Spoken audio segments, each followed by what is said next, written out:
Good morning বন্ধুরা। কাঁপতে কাঁপতে তোমাদের সাথে ব্লগ ভিডিও করছি। আর দুদিন ধরে ভিডিও শনিবার পোস্ট করিনি, রোববার পোস্ট করিনি। আজকে হচ্ছে সোমবার, মানে কি বলবো, এত ঠান্ডা আজকে, জাস্ট কুয়াশা, মানে দেখেই বুঝতে পারছো রোদ্দুর ওঠেনি। আর আমার পিছন দিকটা একবার লক্ষ্য করো, কুয়াশা ভরে গেছে, মুখ থেকে গরম ধোঁয়া বেরোচ্ছে, আর সারা দুনিয়া শুধু কুয়াশা। মেয়ে স্কুলে চলে গেছে অনেকক্ষণ হলো। আমার শরীরটা দুদিন ধরে একদম ভালো না, একটু জ্বর জ্বর, প্রচণ্ড ঠান্ডা লেগেছে, মানে সে বলার মতো না। আর মেঘ, মানে ক্লাউডসগুলো যেন ভাসছে, এত ভালো লাগছে ওয়েদারটা, কি বলবো। লাস্ট এরকম কুয়াশা আমরা কোথায় দেখেছিলাম?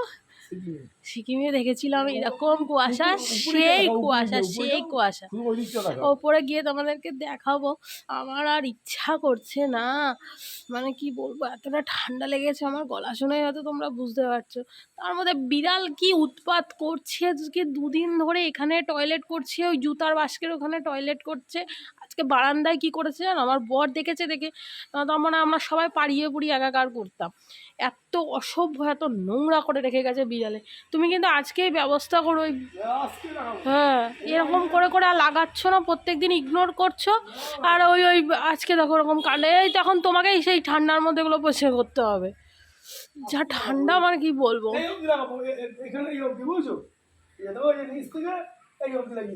আরে একরকম সেই প্লাস্টিকের টাইপের পাওয়া যায় না, যেগুলো আবার খোলাও যায়। হ্যাঁ, একরকম প্লাস্টিকের টাইপের পাওয়া যায়, যেগুলো আবার ওই জাল টাইপের কথাই বলছি, ওগুলো আবার খোলাও যায়। আমি আমার কাছে যে ইগুলো আছে, যে তার সাথে যে কালো কালো পেঁয়াজগুলো, ওই দিয়ে আটকাবো, বুঝছো? আমার খুলতেও পারবো। তো কি বলবো, চলো তোমার দেখো বিড়ালের জাস্ট কাণ্ড। সকালবেলাটা এখানে রাত্রেবেলা করে রেখে গেছে, কি বলবো, জাস্ট দেখো কি করেছে বিড়ালে। এখন বর এগুলো এখন পরিষ্কার করবে, কারণ আমার যদি ঠান্ডা লেগেছে আমি পারবো না। এখন স্নান টান করবে, এগুলো পরিষ্কার টরিষ্কার করে, মানে সে কি বলবো, এত ঠান্ডা ঘর দৌড় আমি কিচ্ছু পরে এখনো মানে গুছিয়ে উঠতে পারিনি। ব্লগ ভিডিও জাস্ট এডিট করছি, পোস্ট করছি ওই রান্নার চ্যানেলে।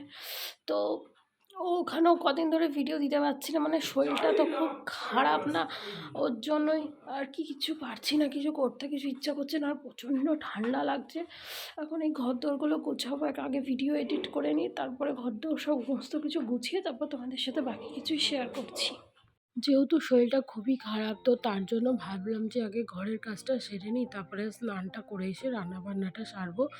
ওই মেয়েকে পড়াতে পড়াতে সমস্ত কাজ বাজ তো আর ফেলে রাখা যাবে না, কারণ বাসি ঘর বিছনা এগুলো যদি না তুলি আমার নিজেরই একটা কেমন অস্বস্তি লাগছে। আর তার মধ্যে এখন যেহেতু শীতকালে এই লেপ তোলো, এই কম্বল তোলো, তারপরে শীতের জিনিস যেগুলো, ওই যে তোমার ধরো সোয়েটার থাকে, জামা কাপড় থাকে, এগুলোকে ভাঁজ করো, এই করতে করতেই যেন অর্ধেকটা সময় চলে যায়, জানো তো। এই মানে কি বলবো, আর ভালো লাগে না। তার মধ্যে যদি একটু ঠান্ডার সময়, যদি শীতকালে যদি ঠান্ডা লাগে, মানে আর বলার মতো না। তবে এখানে কিছু বাসনও ছিল, আগের দিন রাত্রেবেলা যেহেতু শরীরটা খুবই খারাপ ছিল, এই জন্য আমি আর বাসনগুলো মেজে উঠতে পারিনি। কারণ তোমরা দেখবে আমি দুদিন ধরে ঠিকমতো ব্লগ পোস্ট করতে পারছি না, 2-3 দিন হয়ে গেল ব্লগ শ্যুটই করতে পারিনি, তো পোস্ট করব কি, এত ঠান্ডা লেগে গেছে। আসলে আমাদের তো দেখো ভোরবেলা খুব একটা ওঠা এখন বর্তমানে অভ্যেস নেই। যদি কোথাও 9 মাসে 6 মাসে ঘুরতে যাওয়া হয় তাহলেই হয়তো ওঠা হয়, তাছাড়া কিন্তু ভোরবেলা ওঠা হয় না। ওই একটা ধকল ঝকমারি, আর কোথায় যাবে বলো। ওই করতে করতেই ঠান্ডাটা লেগে গেছে। আর মেয়ে তো প্রত্যেকদিন সকালবেলা স্কুলে যাওয়ার সময় ঘ্যান করে। আবার স্কুলে চলে গেলে ওরা তো অসুবিধা হয় না, তখন বেশ ভালোই থাকে। নতুন বন্ধুবান্ধব পেয়েছে, স্কুলে একটু খেলার জায়গা আছে। আগে স্কুলটাতে তো খেলার জায়গা তেমন ছিল না, স্কুলটা যেন কেমন, মেয়ে খালি বলে মা আমার এই স্কুলটা খুব ভালো লাগে। এদিকে সকালে আবার যাওয়া যাবে না বলে বায়নাও করে। ছোট মানুষ, মতিগতি ঠিক নেই, কখন কি বলে না বলে তার কোনো আন্দাজই নেই। যাই হোক, সমস্ত কাজবাজগুলো সেরে নিচ্ছি, বাসি কাজ, ঘর ঝাড় দেওয়া, বারান্দাটা তো আমার বরই পরিষ্কার করে দিয়েছে, ওই বিড়ালে নোংরা করেছিল দেখে। এর মধ্যে ওই যে সকালবেলা দিয়ে জল ঠল ঘেটেছে, বারান্দা পরিষ্কার করেছে। বেলায় দেখলাম ও বলছিল যে জানো তো আমার না খুব গা হাত পা ব্যথা করছে, কেমন একটা জ্বর জ্বর ভাব লাগছে। আসলে অত সকালবেলা পরিষ্কার করা মানে বুঝতেই পারছো যে কি বলবো, অত সকালে জল আর পাম্পের জলগুলো না প্রচণ্ড পরিমাণে ঠান্ডা থাকে জানো না তো। যাই হোক সমস্ত কাজ সেরে এখানে দেখো আমি স্নান করে চলে এসেছি। স্নান বলতে গায়ে জল ঢেলেছি, কিন্তু মাথায় না আমি অত জল ঢালিনি। মাথাটা না আমি তোমার ওই হালকা করে একটু হাত দিয়ে দিয়ে জল ছিটিয়ে ছিটিয়ে মাথাটা ধুয়েছি। কেন বলো তো, ওই চুল ভেজা থাকলে আরও যদি ঠান্ডা লাগে, ওই কারণে আমি আর মাথাটা ধুইনি। এসে একটু ক্রিম মেখে নিচ্ছি, একটু ক্রিম না মাখলে হবে না। ক্রিম না মাখলে মুখটা শুকনো শুকনো লাগবে, এমনিই সর্দিতে শুকনো শুকনো লাগছে। আর স্নান করে ওঠার পর তা আরও বেশি ঠান্ডা লাগছে। তারপরে একটু এই বারান্দায় সুন্দর রোদ পড়ে, তোমাদের আগের একটা ব্লগে বলেছিলাম যে আমার বারান্দায় খুব সুন্দর রোদ আসে। তো মানে অত সকালবেলা কুয়াশার পরেও এরকম যে একটা সুন্দর রোদ উঠবে সারাদিন, মানে কল্পনার বাইরে ছিল।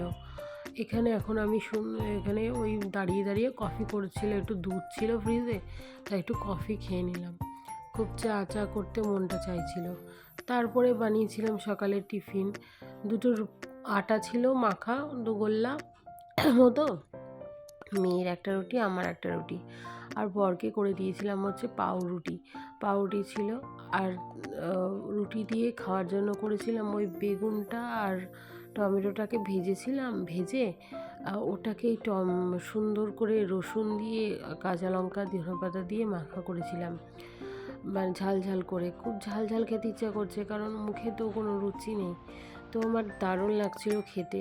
তবে মেয়ে কিন্তু পুরোটা কমপ্লিট করতে পারেনি, ওর বাবাকে তরকারিটা দিয়ে দিয়েছিলাম। শরীর ঝাল ঝাল হয়েছিল, তো পরে মেয়েকে না জ্যাম মাখিয়ে দিয়েছি, ওটা দিয়েই ও খেয়েছে। তো কাজ বাজ করার পরে আর দুপুরবেলা এত শরীরটা খারাপ করছিল, মানে তোমাদের সাথে আর তেমনভাবে কোনো কথাই হয়নি।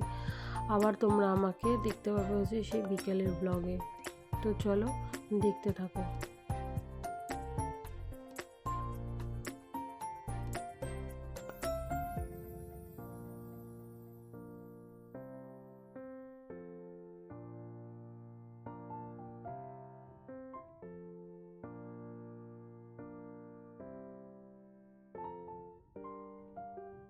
তো গুড ইভিনিং বন্ধুরা। আর আমার প্রচণ্ড শরীর খারাপ, এত জ্বর এসছে দুপুরবেলা, মানে ভাবতে পারবে না। সেই মানে কাঁপুনি দিয়ে দিয়ে জ্বর এসছে। আমি এখন এই ঘরে বসে আছি, কিছু করার নেই। বর একটু চা করে দিল, খেলাম। আমি বিছনাপত্র কিচ্ছু তুলিনি, কিচ্ছু ভালো লাগছে না। এই একটা কাঁথাতেই আমাদের হয়ে যায়, শীতকালে মেনে যায়। আজকে দুপুরে এত কাঁপতিচ্ছে যে আমি এই তোমার লেপটাকে নামাতে বাধ্য হয়েছি। তারপরে ওষুধ তো খাচ্ছি, বেশি কথা বলতে পারছি না। রাতে কি খাওয়ার দাওয়ার করবো না করবো জানি না। বর বললাম আমার তো খুব খিদে পেয়েছে, তাই আমি বললাম যে সামনের দোকান থেকে একটু চপ এনে দাও, চপ দিয়ে মুড়ি দিয়ে খাই। খিদাও পেয়েছে, কিচ্ছু করতেও পারছি না, কিছু ভালো লাগে না, এত বিষের মতো গা হাত পা ব্যথা, শরীর এত খারাপ। যা বাবা ডাকছে নিয়ে। তো চপ টপ খাই, খেয়ে দিয়ে একটু করি।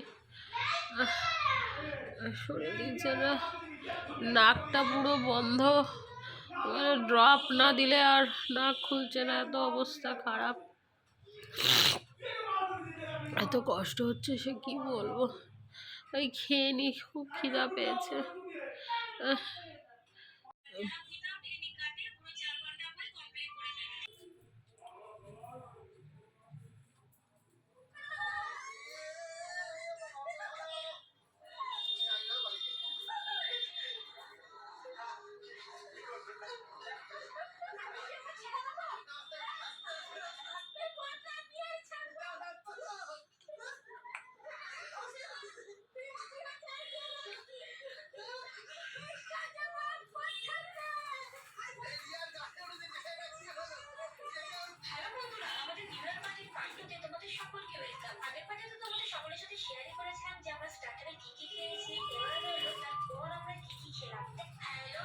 মশার উৎপাদন কম। আর আস্তে এতদিন আস্তে ছিল আমার বরের শরীর খারাপ, আর আজকে হয়েছে আমার শরীর খারাপ।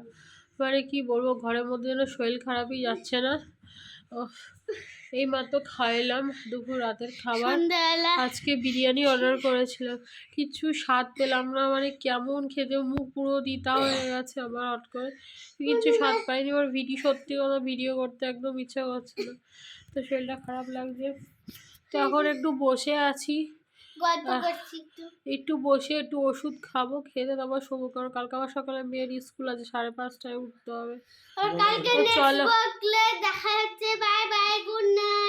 তো চলো, bye bye, good night, tata.